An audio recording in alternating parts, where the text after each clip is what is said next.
मदनलाल की पत्नी ने दो जुड़वा बेटियों को जन्म दिया। वो दोनों दिखने में बिल्कुल एक जैसी थी। उनकी माँ उन दोनों को हमेशा एक जैसे कपड़े ही पहनाती थी और एक ही जैसी चोटी भी बनाती थी। देखने वाले उनको पहचान भी नहीं पाते थे। कभी कभी तो उनके खुद के माँ बाप भी धोखा खा जाते थे। समय के साथ दोनों बड़ी होती गईं। उनमें एक का नाम अनन्या और दूसरी का सुकन्या था। जहाँ अनन्या सारा दिन घर के कामकाज करती, वहीं सुकन्या को तो सिर्फ मस्ती ही सूझती रहती। माँ, इस सुकन्या को देखो ना, इसने मेरी वाली ड्रेस पहन ली। क्यों रे सुकन्या, जब मैं तुम दोनों को एक जैसी ड्रेस लाकर देती हूँ तो फिर तुम अपनी ड्रेस क्यों नहीं पहनती हो? अरे माँ, वो गंदी थी इसलिए मैंने इसे पहन लिया। अरे तो धोई क्यों नहीं? अब तुम जवान हो गई हो, कुछ साल बाद तुम्हारी शादी हो जाएगी। कुछ तो घर के काम से। छोड़ो ना माँ, ये है तो मेरी हमशक्ल। ऐसा करना, तुम हम दोनों की शादी एक ही लड़के से करवा देना। उसको एक जैसी दिखने वाली दो बीवी मिल जाएंगी और मुझे उम्र भर काम करने वाली सौतन। सुकन्या धीरे धीरे और चालाक और कामचोर होती गई और अनन्या उतनी ही मेहनती और संस्कारी। मगर दोनों बहनों की किस्मत ने उन्हें एक दूसरे से दूर नहीं होने दिया। दोनों बहनों की शादी एक ही घर में हो गई। बड़े भाई की शादी सुकन्या से और छोटे की अनन्या से। अनन्या को घर का सारा काम आता था, खासकर वो खाना बहुत ही अच्छा बनाती थी, जबकि सुकन्या ने कभी कुछ नहीं सीखा। फिर एक दिन,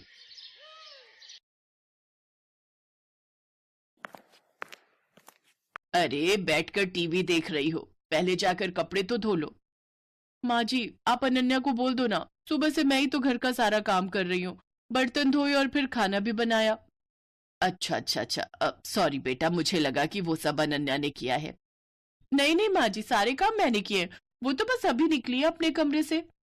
अच्छा, रुको जरा अभी खबर लेती हूँ उसकी। सरला गुस्से में अनन्या के पास गई जो झाड़ू लगा रही थी। दिन भर बस टीवी या फिर आराम, अब ये कोई टाइम है झाड़ू लगाने का? पर माँ जी। चुप हो जाओ, एक उसे देखो, अपनी बहन को, कितना काम करती है बेचारी। अपनी सास की बात सुनकर अनन्या समझ गई कि उसकी बहन सुकन्या ने उसकी सास को भी बेवकूफ बना दिया है। वो अपनी सास से कुछ नहीं बोली और चुपचाप झाड़ू लगाती रही। बेचारी अनन्या सुबह से शाम तक घर के सारे काम करती, लेकिन फिर भी उसे ही सास की डांट खानी पड़ती। फिर एक दिन, अरे बहू चल, मेरे साथ रसोई में आज मिलकर खाना बनाते हैं। ठीक है माँ जी, आप चलो, मैं आती हूँ। सरला रसोई की तरफ चली गई और सुकन्या सीधे अनन्या के कमरे में। अरे अनन्या, वो तुझे माँ जी बुला रही है खाना बनाने के लिए। अच्छा, बस अभी जाती हूँ। सुकन्या ने एक बार फिर अनन्या को बुद्धू बना दिया था और बेचारी अनन्या को पता ही नहीं था कि उसकी सास ने उसे नहीं बल्कि सुकन्या को बुलाया है। उधर रसोई में, आ गई, कहाँ रह गई थी? चलो एक काम करो, तुम आटा गूंथ दो, मैं सब्जी काट देती हूँ।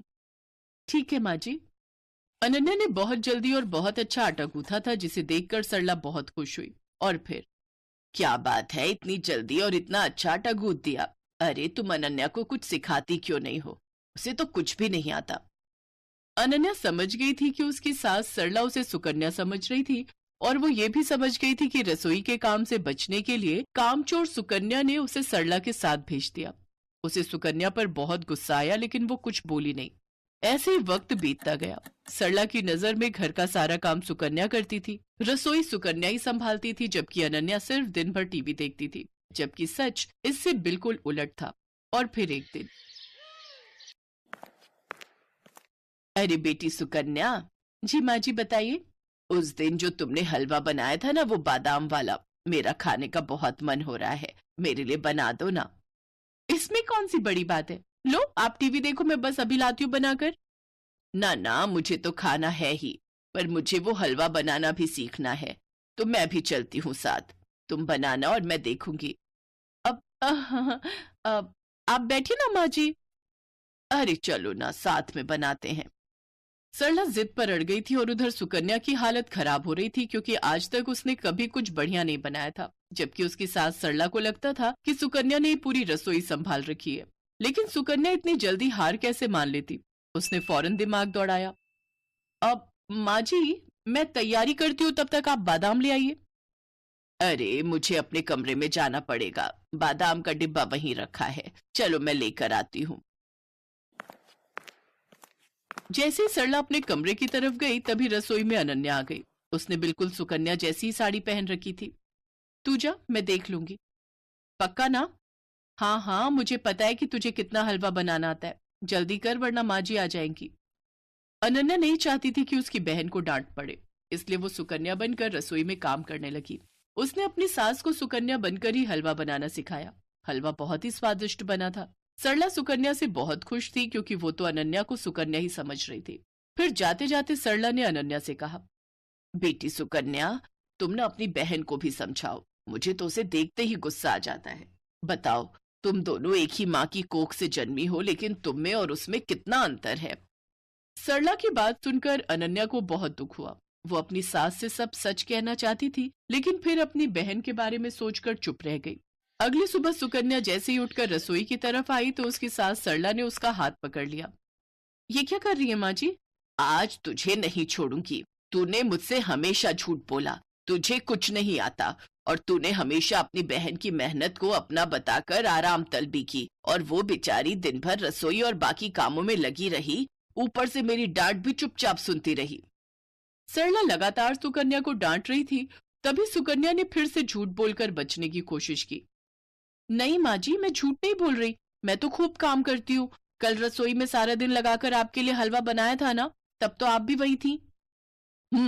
वही थी, इसीलिए सब कुछ जान सकी। तूने हलवा बनाया था तो जरा दिखा अपनी कलाई, जो कल कढ़ाई उतारते हुए जल गई थी। दिखा, दिखा ना। अब सुकन्या अपने हाथ पीछे किए बिल्कुल चुप खड़ी थी, क्योंकि उसकी चोरी पकड़ी गई थी। इसके बाद सरला फौरन दूसरे कमरे में गई, जहां अनन्या अपनी जली हुई कलाई के साथ खड़ी थी।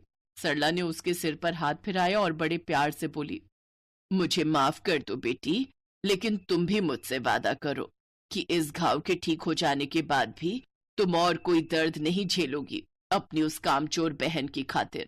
और अब इसका एक ही हल है मेरे पास। आज से इस घर में तुम दोनों जुड़वा बहनों के लिए जुड़वा रसोई बनेगी। मतलब जुड़वा बहनों की जुड़वा रसोई, जो कि दिखने में एक जैसी होगी, ताकि कल को तुम ये ना कहो कि सास ने हमसे भेदभाव किया है। और अब से तुम दोनों अपनी अपनी रसोई में खाना बनाओगी। रही दोनों बहनें जब अलग होने की बात सुनती हैं तो उनकी आंखों में आंसू आ जाते हैं, और सुकन्या को अब अपनी गलती का एहसास होता है। वो अपनी बहन और सास से माफी मांगती है। नहीं नहीं माँ जी, हमें अलग मत कीजिए। हम दोनों भले ही दो जिस्म है, लेकिन जान एक है। हम दोनों हमेशा से साथ रही हैं। मेरी ही गलती थी जो मैंने अपनी इतनी अच्छी बहन का गलत फायदा उठाया। अब से मैं इसके साथ ऐसा नहीं करूंगी और हर काम में इसकी बराबर मदद करूंगी। मुझे माफ कर दे मेरी बहन। कोई बात नहीं, तुझे अपनी गलती का एहसास हो गया, यही मेरे लिए काफी है। और मैं तो ये सब मजाक कर रही थी ताकि तुम्हारी अकल ठिकाने आ सके। अरे मैं तो खुद नहीं चाहती कि मेरे घर में दो रसोई हो। उस दिन के बाद से सुकन्या पूरी तरह बदल गई। अब वो आलस त्याग कर हर काम में अपनी बहन की मदद करने लगी और दोनों मिलजुल कर प्यार से रहने लगी।